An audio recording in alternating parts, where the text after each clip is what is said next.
हमारी संस्कृति, हमारे संस्कार सदा रहें हमारे साथ। सब्सक्राइब करें तिलक। पार्थ, एक बात ध्यान में रखो, फल की वासना से फल पर ही दृष्टि रखकर कर्म करने वाला सकाम मनुष्य उत्तम कर्म करने पर भी कर्मयोगी नहीं हो सकता।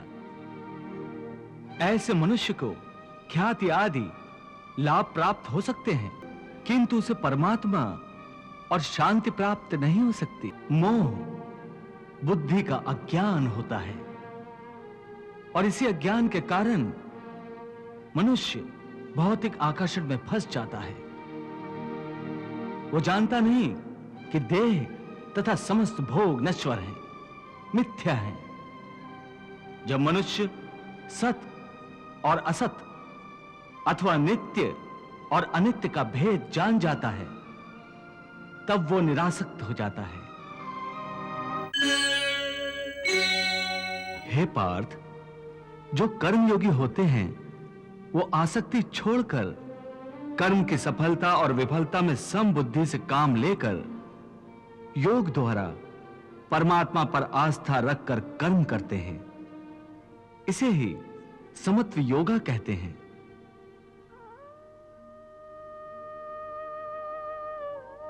हे पार्थ, ईश्वर को समर्पण करने की भावना से किया हुआ कर्म फल प्राप्ति की कामना से किए हुए कर्म से कई गुना अधिक श्रेष्ठ है। ज्ञानी पुरुष कर्म फल की आशा किए बिना समबुद्धि योग द्वारा कर्म करते हैं और पाप पुण्य आदि भावनाओं से मुक्ति पाते हैं। पार्थ, तुम भी ऐसी भावनाओं से मुक्त हो जाओगे जब तुम समबुद्धि कर्म का आचरण करोगे। योगस्था कुरु कर्माणि संगम त्यक्त्वा धनंजय सिद्धि असिद्ध्यो समो भूत्वा समत्वम योग उच्यते। पार्थ, एक बात ध्यान में रखो, फल की वासना से फल पर ही दृष्टि रखकर कर्म करने वाला सकाम मनुष्य उत्तम कर्म करने पर भी कर्मयोगी नहीं हो सकता।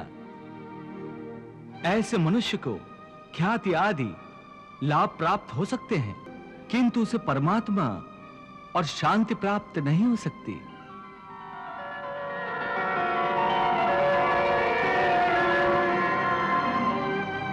हे केशव, मनुष्य को पाप पुण्य दोनों बंधन कारक है। दोनों से भला बुरा प्रारब्ध बनता है। प्रायश्चित द्वारा पाप से मनुष्य मुक्त हो सकता है, परंतु पुण्य से वो मुक्त कैसे होगा? हे अर्जुन, पाप पुण्य, सुख दुख, यश अपयश आदि भावनाएं साधारण मनुष्य के लिए हैं, परंतु जो कर्मयोगी होते हैं वो इन भावनाओं से मुक्त होते हैं, आलिप्त होते हैं। कर्मयोगी अपनी अंतरात्मा की आवाज को परमात्मा का आदेश मानकर आचरण करते हैं। इसमें कहां आती है पाप पुण्य की भावना? हे पार्थ, यदि तुम मोह के अधीन हो गए हो तो निष्काम कर्मयोग कैसे अपनाओगे?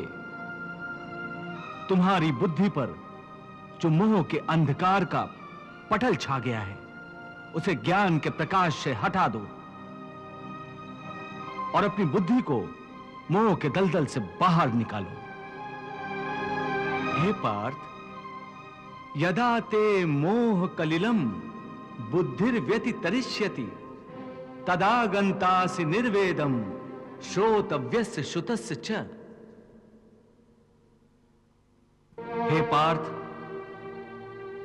मोह बुद्धि का अज्ञान होता है और इसी अज्ञान के कारण मनुष्य भौतिक आकर्षण में फंस जाता है। वो जानता नहीं कि देह तथा समस्त भोग नश्वर हैं, मिथ्या हैं। जब मनुष्य सत और असत अथवा नित्य और अनित्य का भेद जान जाता है, तब वो निरासक्त हो जाता है। उसे किसी भी चीज का आकर्षण नहीं रह जाता।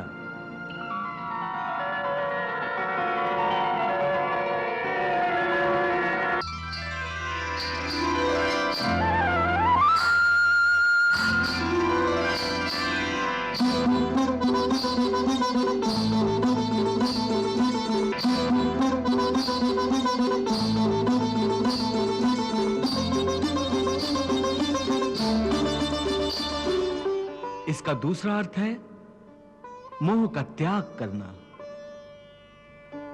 तथा मोह का लोप होने पर मनुष्य किसी भी प्रकार से किसी भी वस्तु की ओर आकर्षित नहीं होता।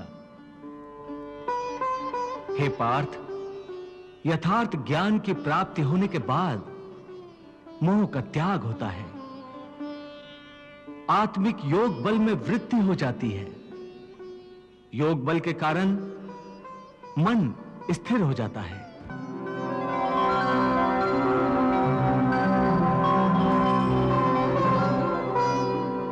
और स्थित प्रज्ञ होने के कारण मनुष्य का परमात्मा के साथ योग हो जाता है।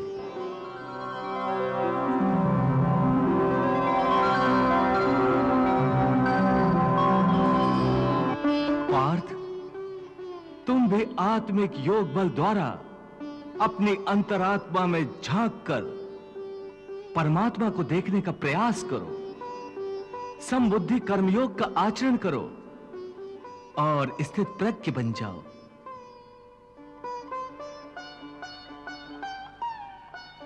हे मधुसूदन, ये स्थित प्रज्ञ क्या होता है, इसे समझाओ।